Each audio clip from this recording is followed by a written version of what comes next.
જેકેએસ ગુજરાતી વાત કરીએ તો કેશોદના માંગરોળ રોડ ઉપર અકસ્માતને આમંત્રણ આપતા ટીસી હટાવવા ઉઠી માંગ. સમગ્ર વાત કરીએ તો કેશોદના માંગરોળ રોડ ઉપર આવેલ રહેણાંક વેતુની સોસાયટી વિસ્તારમાં આવવા જવાના રસ્તાઓ કેશોદ માંગરોળ રોડ સાથે મળે છે, જેમાં લગભગ દરેક સોસાયટીના પ્રવેશ માર્ગ પર પીજીવીસીએલના ટ્રાન્સફોર્મર ઊભા કરવામાં આવેલ છે અને ફરતી લગાવવામાં આવેલ સેફટી ગાર્ડ જાળીમાં જાહેરાતના બેનરો લગાવી દેવામાં આવતા આગળ હાઈવે રોડ પર પસાર થતા વાહનો સહેલાઈથી જોઈ શકાતા ન હોવાથી વાહન ચાલકો સાથે અકસ્માતની ઘટનાઓ બને છે. સામાન્ય નાની મોટી ઈજાઓનો ભોગ બનવાની સાથે વાહનોને નુકસાન થાય છે. કેશોદ માંગરોળ રોડ ઉપર પસાર થતા હાઈવે રોડ પર સોસાયટીમાં આવવા જવાના મુખ્ય માર્ગો પર જોખમરૂપ ટ્રાન્સપોર્ટ ઊભા કરવામાં આવે છે, જેને અંદરના ભાગે હટાવી જાહેરાત લગાવતા ઈસમો વિરુદ્ધ કડક કાર્યવાહી કરવામાં આવે તેવી લોક માંગ ઉઠવા પામે છે. કેશોદના અમુક વિસ્તારમાં ઊભા કરવામાં આવેલ ટ્રાન્સફોર્મરમાં વેપારીઓ આવવા જવા માટે જાળીના દરવાજા ગુમ કરી આપ્યા છે.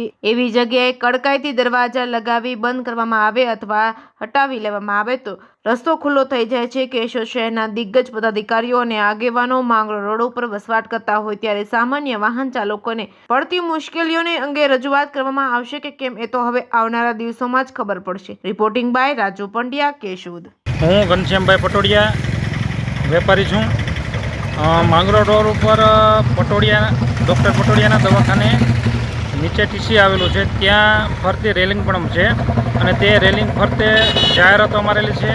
ત્યાં ગોલાઈમાં સામસામે આવતા વાહનમાં કોઈ પણ નીકળવામાં દેખાતું નથી અને અકસ્માતનો ભય છે.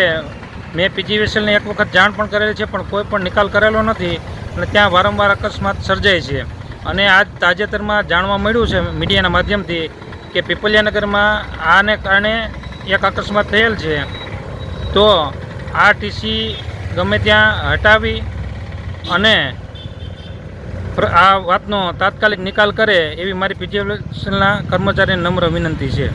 મારું નામ પ્રફુલભાઈ પંડ્યા, હું અહીં પીપલિયાનગરમાં રહું છું. આજે તિરુપતિ પાઇપ પાસે જે પીજીવીસીએલનું સબસ્ટેશન છે એ બહુ અત્યંત એના હિસાબે વારંવાર અકસ્માતો થાય છે. કાલે જ એક બેન એક્ટિવા લઈ અને રોડ ઉપર ચડ્યા તો સામેથી એક મોટરસાઇકલ આવતી હતી, બેનો અકસ્માત થયો, બેનને ઘણી ઈજાઓ થઈ છે.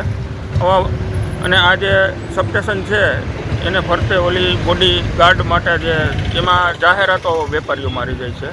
એટલે આ રોડ ઉપરથી આપણે ચડીએ ને તો એક બાજુ કંઈ દેખાતું જ નથી, એના કારણે વારંવાર અકસ્માત થાય છે.